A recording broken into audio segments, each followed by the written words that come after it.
그러면서 세계가 하나로 묶이면서 빈부격차가 더 많이 날 거라는 겁니다. 나라 간에도 그리고 개인 간에도. 결국은요, 단일화가 될 것이고 거대화가 될 것이라고 봅니다. 안녕하세요. 주경복TV의 주경복입니다. 이근희 에세이 125페이지 제2의 이완용입니다. 지금은 세계 정세가 빠르고 복잡하게 돌아가고 있습니다. 우리나라도 앞으로 어떻게 될 것인가 라는 질문을 해본다면 미래가 그렇게 밝지만은 않다는 것입니다. 가장 큰 이유 중 하나는 인구가 줄어들고 있다는 것이고 젊은 세대들이 줄어든다는 것입니다. 중심을 잡고 받쳐주어야 할 세대가 점점 없어지고 있다라는 겁니다. 앞으로 우리나라에 큰 영향을 미칠 곳은 중국이라 봅니다. 중국이 어떻게 나오느냐에 따라서 우리도 많은 변화가 있을 것입니다. 알게 모르게 중국이 우리나라에 많은 관여를 하고 있습니다. 그리고 중국은 우리나라를 포기하지 않을 것입니다. 왜냐하면 위치상 그리고 여러모로 우리나라가 참 좋기 때문입니다. 지금도 미국과 중국의 관계가 그다지 좋지 않습니다. 우리가 미국의 영향을 받고 그 힘에 의해서 평화가 유지되나 스스로 우리를 지켜나갈 힘을 키워야 된다는 것입니다. 에세이 글을 읽겠습니다. 지금 우리가 처한 환경은 100년 전과 비슷하다. 정신 차리지 않으면 다시 식민지가 될 수도 있는 상황이다. 그 한없는 서러움을 후세에 물려줄 수는 없지 않은가. 오랫동안 우리나라가 평화를 유지했지만 다시 이러한 상황이 올 수 있다라는 것을 기억을 할 필요가 있다는 것입니다. 현 우리나라 경제 성장을 이룬 세대들 잘한 것이 있다면 참 고생하면서 경제 성장을 이만큼 이루었다는 것이고, 그렇지만은 결정적인 실수가 무엇인가 하면은 인구 정책에 실패했다는 것입니다. 미래를 보지 못했다라는 것입니다. 그리고 지금도 나름 인구 정책을 펼쳐나가고 있으나 참 많은 돈을 투자하고 부은 것에 비하면 효과가 참 미비하다라는 겁니다. 필요 없는 곳에 참 돈의 소비가 많다는 것입니다. 노인들 복지도 마찬가지입니다.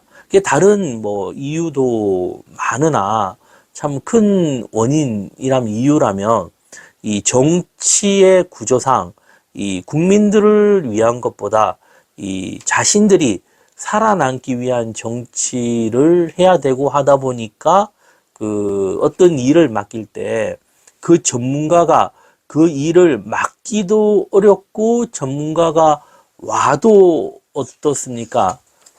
일하는 기간이 너무나 짧다라는 겁니다. 이게 우리나라의 큰 단점입니다. 이것도 참 시간이 흘러가도 쉽게 해결될 문제는 아니라 봅니다. 그리고 또 정부가 잘못된 방향으로 가고 이 여론을 꽉 잡아도 지금 세대들, 이번 정권 말고 그 전에 정권이 이게 심했죠. 그럴 때 어떻게 해요? 의식 있는 사람들이 일어나서 많은 말들을 했습니다. 그 말들이 어디서 많이 나왔냐면 유튜브라는 곳을 통해서 이 정보들이 많이 이렇게 퍼졌다라는 겁니다. 그리고 그 영향력이 또 꽤 많이 작용했고, 그리고 또 그 작용으로 인해서 지금 이렇게 좀 좋은 분위기로 바뀌어 나갔다라는 겁니다. 글을 읽겠습니다. 지금으로부터 불과 100년 전 우리는 서구 열강이 벌이는 식민지 쟁탈에 소용돌이에 휘말려 고생하다가 결국 나라를 잃어버린 쓰라린 과거를 가지고 있다. 민족 지도자들의 노력과 의병 활동도 별다른 성과를 보지 못하고 결국 일본의 식민지가 된 것은 우리에게 나라를 지킬 만한 국력, 즉 정치력, 군사력, 경제력이 부족했기 때문이다. 우리나라를 지킬 만한 국력이 있어야 된다는 것입니다. 지금은 무서운 것 중 하나가 무엇인가 하면 경제전이라는 겁니다. 경제전.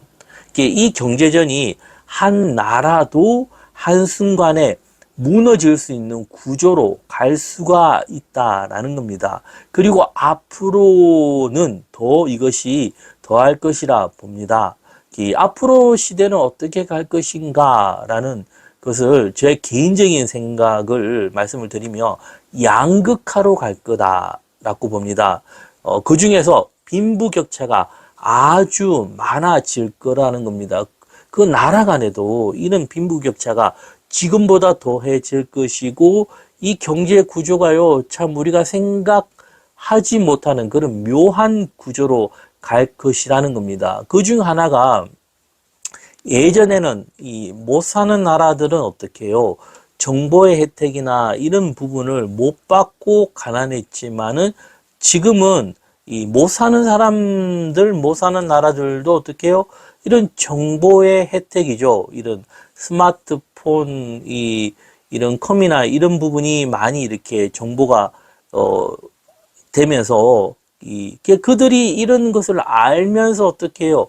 가난하게 되고, 이 전 세계적으로 어떻게 해요? 네트워크 형성되면서 공동망, 이런 공통적인 정보가 점점점 커질 거라는 겁니다. 그러면서 세계가 하나로 묶이면서 빈부격차가 더 많이 날 거라는 겁니다. 나라 간에도 그리고 개인 간에도 결국은요 단일화가 될 것이고 거대화가 될 것이라고 봅니다. 이게 비슷하게 이 정보를 모든 이들이 다 누릴 수 있는 환경 이런 부분을 더 잘 만들어주는 결정적인 것이 인공지능이라 봅니다. 인공지능이 더욱더 활성화되면 이제 이렇게 가는 속도가 더 빨라지겠죠. 이게 언제가 될지 몰라도 이 영화에 나오는 그러한 대기업이 형성될 것이고 그리고 그 기업만이 아니라 그 한 나라의 정부와 이 밀접한 관계를 이루면서 만들어질 거라는 겁니다. 그리고 그쪽이 굉장한 영향력을 끼치지 않을까 봅니다. 이 글을 계속 읽겠습니다. 경제전에서는 우리가 전쟁이라고 느끼지도 생각지도 못하는 순간에 마치 끓는 냄비 속에 갇힌 개구리처럼 무기력하게 당할 수 있다. 경제전이 무서운 이유는 이것입니다. 느끼지도 생각지도 못하는 순간에 끓는 냄비 속에 갇힌 개구리처럼요. 자신도 모르게 무기력하게 죽어갈 수 있다, 당할 수 있다라는 겁니다. 이 경제 산업 구조가 많이 바뀌었다는 겁니다. 그 중에 하나가 예전에는 어느 선에서 보호라는 것이 있었다면 그리고 누구나 노력하며 어느 정도 이루어갈 수 있는 구조였다면은 이제는 또 다른 그런 구조가 만들어질 것이라는 겁니다. 앞으로 더욱 예측 불허의 미래가 될 것이라는 겁니다. 계속 글을 읽겠습니다. 경제 전쟁은 무력 전쟁과 달리 눈에 보이지 않는다. 그리고 자기가 전쟁을 하고 있는지 또는 전쟁에 지고 있는지도 모르면서 망해간다. 보이지 않는 이 전쟁의 패자는 누구도 도와주지 않는다. 패자를 보호해줄 이념이나 당위성 따위는 이미 사라진 지 오래다. 이건희가 오래전에 한 말이지만은 지금에 와서 보면 참 많이 이게 실감이 난다는 겁니다. 사회가 어떻게 변할 것인지를 그는 통찰력을 가지고 바르게 봤다라는 겁니다. 이 경제전에서 사람들은 어떻게 변화될 것인가, 미래. 이게 또 다른 모습으로 변화되겠죠. 지금만 해도 우리가 50년 전, 100년 전과 비교해도 굉장히 많이 획기적으로 바뀌었다라는 겁니다. 앞으로는 더 많은 발전이 이루어지고 바뀔 것이라는 겁니다. 그 중에 하나가 지금 우리 사회가 보면은 이 영상의 시대, 스마트 시대라죠.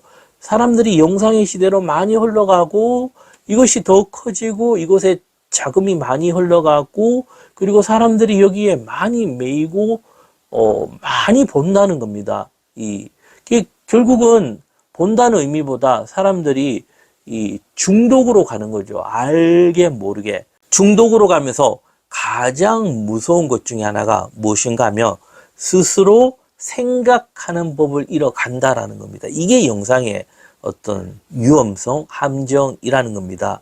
이런 가상현실에 더욱 빠져 들어가고 이런 가상현실은 앞으로 더 발전될 것이고 그리고 더 화려해지고 사람들은 더 많이 매이고 찾고 이곳에 갈 것이라는 겁니다. 이게 이제 우리의 미래라는 겁니다. 예, 계속 글을 읽겠습니다. 우리는 지난날 이완용이 나라를 팔아먹었다는 사실을 기억하면서 그를 매국노라고 비난하고 있다. 그러나 100년이 지난 지금 나야말로 김완용, 박완용이 되어가는 것이 아닌지 자문해 봐야 한다. 제2의 이완용이 되지 않기 위해 무엇을 할 것인지 생각해 할 때다. 현 흘러가는 시대를 보면서 앞으로 어떻게 바뀔 것이라는 것을 생각하면서 나는 앞으로 무엇을 할 것인지 생각할 때라고 봅니다. 내용이 좋으셨다면 구독, 좋아요 부탁드리겠습니다. 감사합니다.